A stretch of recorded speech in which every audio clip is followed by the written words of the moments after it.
ಇದು ಹೈದ್ರಾಬಾದ್ ಮತ್ತೆ ಬಾಂಬೆ ಕಡೆ ತುಂಬಾ ಬೇಡಿಕೆ ಇದೆ ಇದಕ್ಕೆ.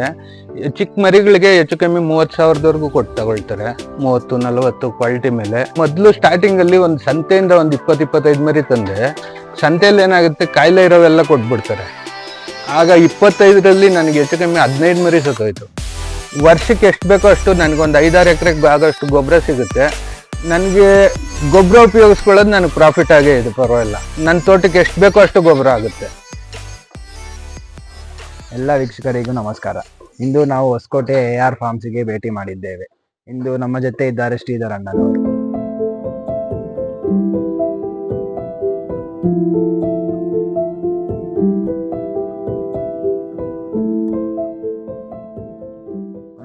ಎಷ್ಟೈತೆ ಅಣ್ಣ ಕುರಿಗಳು ಮೇಕೆಗಳೆಲ್ಲ? ಎಲ್ಲ ಒಂದು 60 ಕುರಿ, ಒಂದು 10 ಮೇಕೆ ಇದೆ.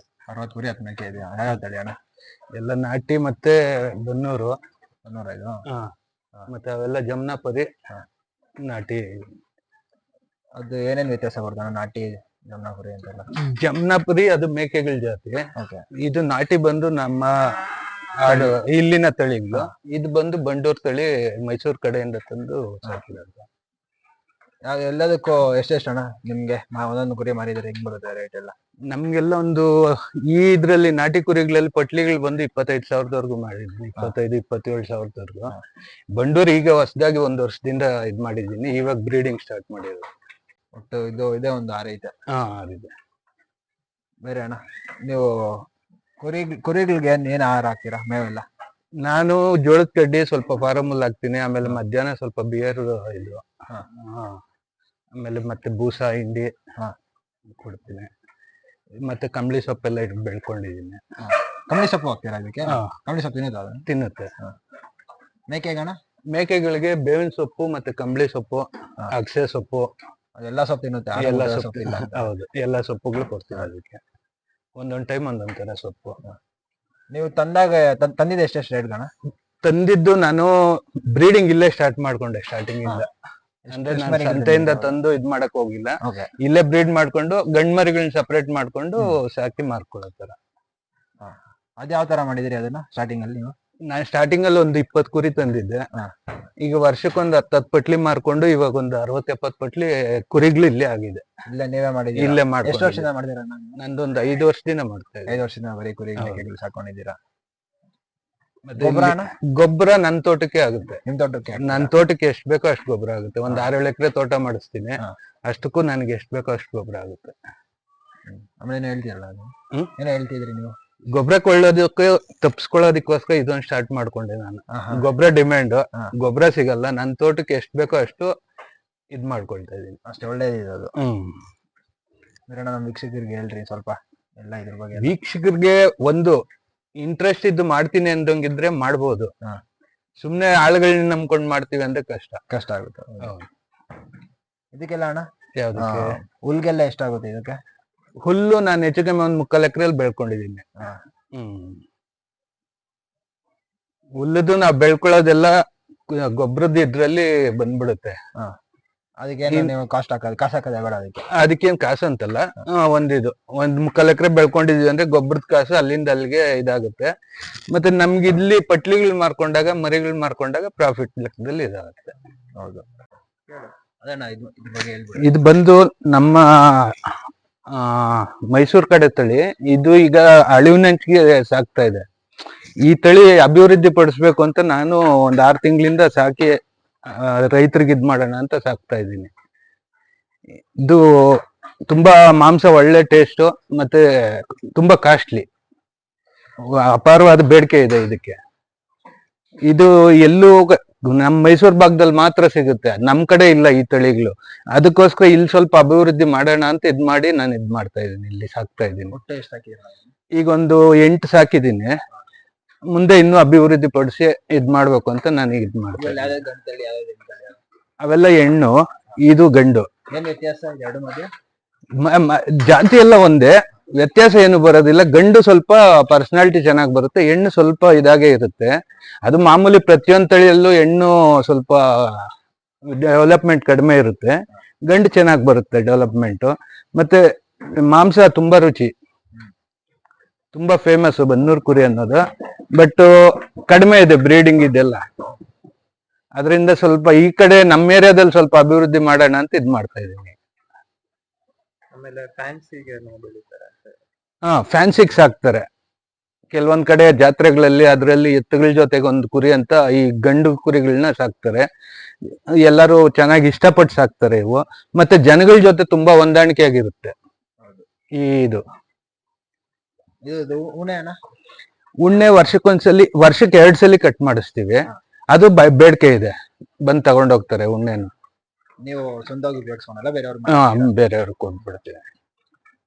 ಸ್ವಂತವಾಗಿ ಉಪಯೋಗಿಸ್ಕೋಬೇಕಂದ್ರೆ ಕಂಬ್ಳಿ ಮಾಡೋದು ಅವೆಲ್ಲ ಇದಲ್ವಾ, ಅವ್ರು ತಗೊಂಡೋಗಿ ಮಾಡ್ತಾರೆ. ನಾವು ಅವ್ರ ಹತ್ರ 1-2 ಕಂಬ್ಳಿಗಳು ತಗೊಳ್ತೀವಿ. ಇದಕ್ಕೆ ಮೇವು ನಾವು ನಾರ್ಮಲ್ ಆಗಿ ಜೋಳದ್ದು ಇದು ಮತ್ತೆ ಸೈಲೇಜ್ ಸ್ವಲ್ಪ ಮಾಡ್ಕೊಂಡಿದೀನಿ. ಸೈಲೇಜ್ ಎಲ್ಲ ಈಗ ಖಾಲಿ ಆಗಿದೆ, ಮತ್ತೆ ಇನ್ನೊಂದು ಬ್ಯಾಚ್ ಈಗ ಮಾಡ್ಕೋಬೇಕು. ಮತ್ತೆ ಇದು ಗೋಧಿ ಜೋಳ ಎಲ್ಲ ಪುಡಿ ಹೊಡಿಸ್ಕೊಂಡು ನುಚ್ಕೊಡ್ತೀನಿ. ಸ್ವಲ್ಪ ಹಿಂಡಿ ಬಿಯರ್ ವೇಸ್ಟ್ ಅವೆಲ್ಲ ಕೊಡ್ತೀನಿ. ಬಿಯರ್ ವೇಸ್ಟ್ ಅಂದ್ರೆ ಇದು ಭತ್ತದ ಇದು ಗೋಧಿ ಇದು. ಈ ತಳಿ ಬಂದು ಜಮ್ನಾಪುರಿ ಅಂತಾರೆ. ಇದಕ್ಕೆ ಒಳ್ಳೆ ಬೇಡಿಕೆ ಇದೆ. ಇದು ಹೈದ್ರಾಬಾದ್ ಮತ್ತೆ ಬಾಂಬೆ ಕಡೆ ತುಂಬಾ ಬೇಡಿಕೆ ಇದೆ ಇದಕ್ಕೆ. ಚಿಕ್ಕ ಮರಿಗಳಿಗೆ ಹೆಚ್ಚು ಕಮ್ಮಿ 30,000ದವರೆಗೂ ಕೊಟ್ಟು ತಗೊಳ್ತಾರೆ. 30-40 ಕ್ವಾಲಿಟಿ ಮೇಲೆ. ಅದು ಕಿವಿ ಉದ್ದ ಬಂದು 18 ಇಂಚ್ವರೆಗೂ ಇರ್ಬೇಕು. ಇದು ಬಂದು ನಮ್ಮ ನೆಂಟ್ರ ಹತ್ರನೇ ತಗೊಂಡಿದ್ದಿಲ್ಲೇ ಹೊಸಕೋಟೆಲ್ಲೇ. ಇಲ್ಲಿ ತಂದು ನಾನೇ ಸಾಕ್ತಾ ಇದ್ದೀನಿ. ಇದು ಒಂದ್ಸಲಿಗೆ 2-3 ಮರಿ ಹಾಕುತ್ತೆ. ಆಮೇಲೆ 6 ತಿಂಗಳಿಗೆಲ್ಲ ಮತ್ತೆ ಇದಾಗುತ್ತೆ. ವರ್ಷಕ್ಕೆ 2 ಬ್ಯಾಚ್ ಮರಿಗಳು ತಗೋಬಹುದು ಚೆನ್ನಾಗಿ ಸಾಕಿದ್ರೆ. ಬೇರೆ ನಾರ್ಮಲ್ ಮೇಕೆಗೆ ಇದಕ್ಕೆ ಏನೋ ವ್ಯತ್ಯಾಸ? ನಾರ್ಮಲ್ ಮೇಕೆಗಳು ಈ ತರ ರೇಟ್ ಸಿಗೋದಿಲ್ಲ. ಅದು ಬರೀ ಮಾಂಸಕ್ಕೆ ಮಾತ್ರ ಇದ್ ಮಾಡ್ತೀವಿ. ಇದೊಂಥರ ಫ್ಯಾಷನಬಲ್ ಆಗಿ ಸಾಕೋ ತರ ತಳಿ ಇದು. ಹೈದ್ರಾಬಾದ್ ಬಾಂಬೆ ಅಲ್ಲಿ ತುಂಬಾ ಡಿಮ್ಯಾಂಡ್ ಇದೆ ಇವೆಲ್ಲ.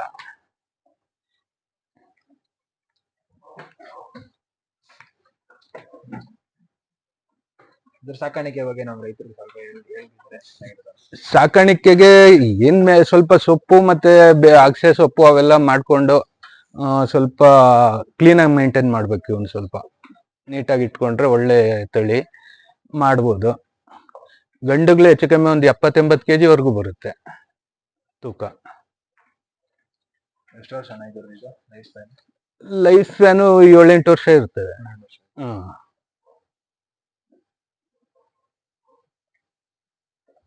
ಮೊದ್ಲು ಸ್ಟಾರ್ಟಿಂಗ್ ಅಲ್ಲಿ ಒಂದು ಸಂತೆಯಿಂದ 20-25 ಮರಿ ತಂದೆ. ಸಂತೆಯಲ್ಲಿ ಏನಾಗುತ್ತೆ, ಕಾಯಿಲೆ ಇರೋವೆಲ್ಲ ಕೊಟ್ಬಿಡ್ತಾರೆ. ಆಗ 25ರಲ್ಲಿ ನನಗೆ ಹೆಚ್ಚು ಕಮ್ಮಿ 15 ಮರಿ ಸತ್ತೋಯ್ತು, 10 ಮರಿ ಉಳ್ಕೊಳ್ತು. ಆಮೇಲೆ ಮತ್ತೆ ಇನ್ನೆಲ್ಲೋ ಒಂದ್ ಕಡೆ ಈ ತರ ಸಾಕಿರೋತ್ರನೇ ತಗೊಂಡ್ಬಂದೆ. ಆಗ ನನಗೇನಾಯ್ತು, ಕಾಯಿಲೆ ಇದೆಲ್ಲ ಕಡಿಮೆ ಆಯ್ತು. ಈ ಸಂತೆಗಳಿಂದ ತಂದು ನಾವು ಸಾಕಕ್ ಹೋದ್ರೆ ಸ್ವಲ್ಪ ಎಫೆಕ್ಟ್ ಆಗುತ್ತೆ. ಆದ್ರಿಂದ ನಾನೇನ್ ಮಾಡಿದೆ, ಹೆಣ್ಕುರಿಗಳು ತಂದು ಇಲ್ಲೇ ಸಾಕೊಂಡು, ಇಲ್ಲಿ ಮರಿಗಳೊಂದು ಹಾಲ್ ಬಿಡ್ತಲ್ಲ, ಒಂದ್ 4-5 ತಿಂಗಳ ಮರಿಗಳನ್ನ ಎತ್ತಿ ಸಪ್ರೇಟ್ ಮಾಡ್ಕೊಂಡು ಅವಕ್ಕೊಂದು 6 ತಿಂಗಳು ಫ್ರೀ ಕೊಟ್ಟು ಮಾರೋ ತರ ನಾನು ಇದ್ ಮಾಡ್ಕೊಂಡಿದ್ದೀನಿ. ಅದಕ್ಕೋಸ್ಕರ ಇವನ್ ಸಪ್ರೇಟ್ ಮಾಡ್ಕೊಂಡಿದ್ದೀನಿ. ಈಗ ಉಗಾದಿ ಹಬ್ಬಕ್ಕೆ ಇವನ್ನೆಲ್ಲ ಸ್ವಲ್ಪ ಸೇಲ್ ಮಾಡಿ ಇದ್ ಮಾಡ್ತೀನಿ. ಅಷ್ಟೊತ್ತಿಗೆ ಇನ್ನೊಂದ್ ಬ್ಯಾಚ್ ಸಿಗುತ್ತೆ. ಆಗ ಮತ್ತೆ ತೆಗ್ದು ಇಲ್ಲಿ ಹಾಕೊಳ್ತೀನಿ ಗಂಡ್ ಮರಿಗಳನ್ನ. ಅವನ್ ಸಪ್ರೇಟ್ ಆಗಿ ಇದ್ ಮಾಡ್ಕೊಳ್ತೀನಿ. ಅವಕ್ ಸ್ವಲ್ಪ ಎಕ್ಸ್ಟ್ರಾ ಫೀಡಿಂಗ್ ಕೊಡಕ್ಕೂ ನಮ್ಗೆ ಸಪ್ರೇಟ್ ಆಗಿದ್ರೆ ಇದಾಗುತ್ತೆ. ಎಲ್ಲ ಒಟ್ಟಿಗಿದ್ರೆ ಕೊಡಕ್ ಆಗಲ್ಲ. ಈಗ ಗೌರ್ಮೆಂಟ್ ಇಂದ ಕುರಿ ಸಾಕಾಣಿಕೆಗೆ ಒಳ್ಳೆ ಸ್ಕೀಮ್ಗಳಿದೆ. 100 ಕುರಿ ಸಾಕುವಂತವ್ರಿಗೆ ಹೆಚ್ಚು ಕಮ್ಮಿ 30-40 ಲಕ್ಷ ಲೋನ್ ಕೊಡ್ತಾ ಇದ್ದಾರೆ. ಮತ್ತೆ ಸಬ್ಸಿಡಿ ಇದೆ, 50% ಏನೋ ಸಬ್ಸಿಡಿ ಕೊಡ್ತಾರೆ. ಯುವಕರು ಅಲ್ಲಿ ಇಲ್ಲಿ ಕೆಲ್ಸಗಳಿಲ್ಲ ಅಂತ ಒದ್ದಾಡೋ ಬದಲು, ಹೋಗಿ 10,000ಕ್ಕೆ 15,000ಕ್ಕೆ ದುಡಿಯೋ ಬದಲು ಕಷ್ಟಪಟ್ಟು ಜಾಗ ಇದ್ದು ಮಾಡ್ಕೊಂಡ್ರೆ ಗೌರ್ಮೆಂಟ್ ಇಂದಾನು ಸ್ಕೀಮ್ಗಳಿದೆ, ಮಾಡ್ಕೋಬಹುದು. ಅಂದ್ರೆ ಅವ್ರಿಗೆ ಯಾವ ತಳಿ ಮೇಲೆ ಹೋಗ್ಬೇಕು ಅನ್ನೋದು ಅವ್ರವ್ರ ಪರ್ಸನಲ್ ಇದಕ್ಕಾಗುತ್ತೆ. ಯೋಚನೆ ಮಾಡಿ ಒಳ್ಳೆ ತಳಿ ತಗೊಂಡು ಸಾಕಿದ್ರೆ ಲಾಭ ಇದೆ. ಬಟ್ ಇಂಟ್ರೆಸ್ಟ್ ಆಗಿ ಮಾಡ್ಬೇಕು. ಸುಮ್ನೆ ಮಾಡ್ತೀನಿ ಅಂತ ಮಾಡಿ, ಈ ಕೆಲವೊಂದ್ ಕಡೆ ನಾನು ನೋಡಿದೀನಿ, ಶೆಡ್ಗಳು ಮಾಡ್ಬಿಟ್ಟು ಸುಮ್ನೆ ಖಾಲಿ ಬಿಟ್ಟಿದ್ದಾರೆ. ಆತರ ಮಾಡಿದ್ರೆ ಯಾರಿಗೂ ಲಾಸೇ ಹೊರ್ತು ಇನ್ನೇನ್ ಲಾಭ ಸಿಗೋದಿಲ್ಲ. ಬಟ್ ಸ್ವಲ್ಪ ದಿನ ಕಷ್ಟ ಆಗುತ್ತೆ. ಬಟ್ ಕಷ್ಟಪಟ್ಟು ಮಾಡ್ಬೇಕು. ಮಾಡಿದ್ರೆ ಇದು ದುಡ್ಡಂತೂ ಮಾಡ್ಬೋದು.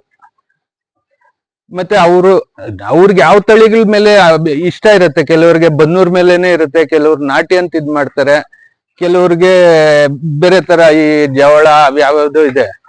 ಆ ತರ ಅವ್ರ ಲೋಕಲ್ ಅಲ್ಲಿ ಸಿಗೋಂತ ತಳಿಗಳ ಮೇಲೆ ಅವ್ರು ಡಿಪೆಂಡ್ ಆಗ್ತಾರೆ. ಈಗ ಸದ್ಯಕ್ಕೆ ನಾನು ನಮ್ಮ ಲೋಕಲ್ ಅಲ್ಲಿ ಸಿಗೋಂತ ನಾಟಿ ಕುರಿಗಳ ಮೇಲೆ ಇದ್ ಮಾಡ್ಕೊಂಡು ನಾನು ಡೆವಲಪ್ ಮಾಡ್ಕೊಳ್ತಾ ಇದ್ದೀನಿ.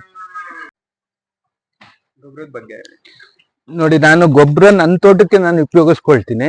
ಇಲ್ಲಿ ಏನಾಗಿದೆ, ಬೆಳಗಿನ ನಾನು ಒಂದ್ 2 ಅವರ್ ಆಚೆ ಬಿಡ್ತೀನಿ, ಮಿಕ್ದಂಗೆ ಒಳಗಡೆ ಹಾಕಿರ್ತೀನಿ ಅಲ್ವಾ. ಇಲ್ಲಿ ನೆಲದಲ್ಲಿ ಏನು ಕಾಂಕ್ರೀಟ್ ಏನು ಮಾಡಿಲ್ಲ, ಬರೀ ಮಣ್ಣ ಮೇಲೆ ಇದ್ ಮಾಡಿರೋದು. ಗೊಬ್ಬರ ಬಿದ್ದಿದ್ ಗೊಬ್ಬರ ಇಲ್ಲೇ ಇರುತ್ತೆ. ಮತ್ತೆ ಅವು ಗಂಜಲ ಇಟ್ಟುತ್ತಲ್ಲ, ಅದು ಆ ಗೊಬ್ಬರದಲ್ಲೇ ಇದಾಗಿ ಒಳ್ಳೆ ಗೊಬ್ಬರ ಸಿಗುತ್ತೆ ನನಗೆ. ವರ್ಷಕ್ಕೆ ಎಷ್ಟು ಬೇಕೋ ಅಷ್ಟು ನನ್ಗೊಂದು 5-6 ಎಕರೆಗೆ ಆಗೋಷ್ಟು ಗೊಬ್ಬರ ಸಿಗುತ್ತೆ. ನನ್ಗೆ ಗೊಬ್ಬರ ಉಪಯೋಗಿಸ್ಕೊಳ್ಳೋದು ನನಗೆ ಪ್ರಾಫಿಟ್ ಆಗೇ ಇದೆ, ಪರವಾಗಿಲ್ಲ. ನನ್ನ ತೋಟಕ್ಕೆ ಎಷ್ಟು ಬೇಕೋ ಅಷ್ಟು ಗೊಬ್ಬರ ಆಗುತ್ತೆ.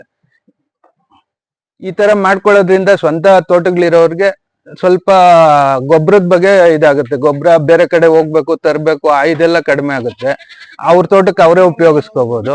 ಮತ್ತೆ ಖರ್ಚು ಇರೋದಿಲ್ಲ. ಮತ್ತೆ ಇನ್ನೊಂದು, ಅವ್ರಿಗೆ ಒಂದು ಉಪಕಸಬು ಅಂತಿರುತ್ತೆ. ಫಸ್ಟ್ ಎಲ್ಲ ರೈತರು ಅದೇ ತರ ಮಾಡ್ಕೊಳ್ತಾ ಇದ್ರು. ಅವ್ರಿಗೆ ಏನ್ ಬೇಕೋ ಅದನ್ನ ಉಪಕಸಬುಗಳು ಇಟ್ಕೊಳ್ತಾ ಇದ್ರು. ಕೋಳಿ, ಕುರಿ, ಹಸು ಎಲ್ಲ ಇರ್ತಾ ಇತ್ತು. ಅವ್ರಿಗೆ ಖರ್ಚುಗಳು ಕಡಿಮೆ ಆಗ್ತಾ ಇತ್ತು. ಈ ತರ ಮಾಡ್ಕೊಳ್ಳೋದ್ರಿಂದ ರೈತರು ಸ್ವಲ್ಪ ಪ್ರಾಫಿಟಬಲ್ ಆಗಿ ಮಾಡ್ಕೋಬಹುದು. ಸಾವಯವ ಕೃಷಿಗೆ ಫಸ್ಟ್ ಆದ್ಯತೆನೆ ಇದು. ಗೊಬ್ಬರಗಳು ನಾವು ಬೇರೆ ಗೊಬ್ಬರಗಳ ಮೇಲೆ ಡಿಪೆಂಡ್ ಆಗೋ ಬದಲು ನಾವು ವರ್ಷಕ್ಕೊಂದ್ಸಲಿ ಇಲ್ಲ 2 ಸಲ ಗೊಬ್ಬರ ಹಾಕೋದ್ರಿಂದ ಭೂಮಿ ಫಲವತ್ತಾಗಿರುತ್ತೆ. ಇದ್ರ ಬಗ್ಗೆ ಸ್ವಲ್ಪ ರೈತರು ಗಮನ ಕೊಟ್ರೆ ರೈತರಿಗೆ ಅನುಕೂಲ ಇದೆ.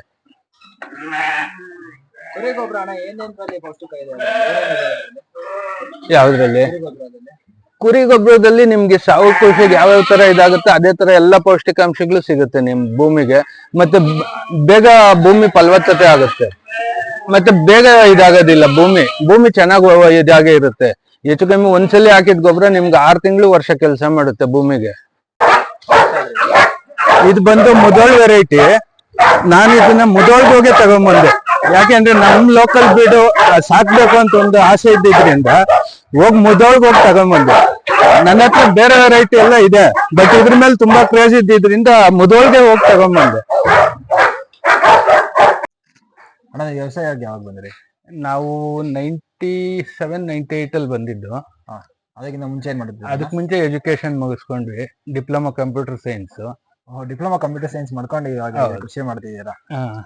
ಡಿಪ್ಲೊಮಾ ಮಾಡಿ ನೀವು ಬೆಂಗಳೂರಲ್ಲಿ ಅದನ್ನ ಒಳ್ಳೆ ಕೆಲ್ಸಕ್ಕೆ ಹೋಗೋದಾಗಿತ್ತಲ್ಲ? ಅದೇನು ನನಗೆ ಬೇರೆಯವ್ರ ಹತ್ರ ಕೆಲಸ ಮಾಡಕ್ ಇಂಟ್ರೆಸ್ಟ್ ಇರ್ಲಿಲ್ಲ. ಹಂಗಾಗಿ ಸ್ವಲ್ಪ ಜಮೀನುಗಳಿತ್ತು, ಅದನ್ನ ಅಭಿವೃದ್ಧಿ ಪಡಿಸ್ಕೊಳ್ಳೋಣ ಅಂತ ಈ ಕಡೆ ಫೀಲ್ಡ್ಗೆ ನಾನು ಒಲವು ತೋರಿಸ್ಕೊಂಡು ಈ ಕಡೆ ಬಂದು ಅವತ್ತಿಂದ ಸ್ಟ್ರಗಲ್ ಮಾಡ್ಕೊಂಡು ಡೆವಲಪ್ ಮಾಡ್ಕೊಂಡಿದ್ದೀನಿ. ನಿಮ್ ಜೊತೆ ಮಾತಾಡಿ ತುಂಬಾ ಖುಷಿ ಆಯ್ತು. ನಮಗೂ ಖುಷಿ ಆಯ್ತು. ಧನ್ಯವಾದಗಳು.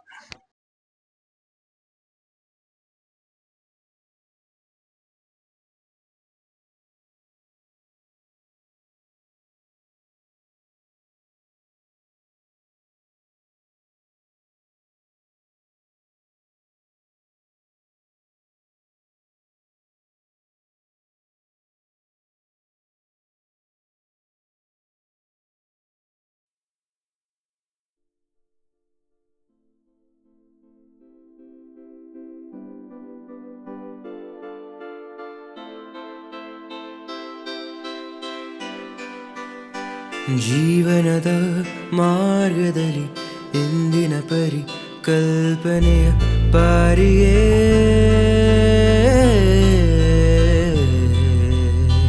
ಮೇಘದ ಗುಡುಗು, ನೀರಿನ ಹಾರು, ಪರಿಸರದ ಸುವಾಸನೆ, ಉಸಿರಿನ ಆನಂದ, ಪ್ಲಾಸ್ಟಿಕ್ ಬಣ ಬದಲಾಯಿಸುವೆವು.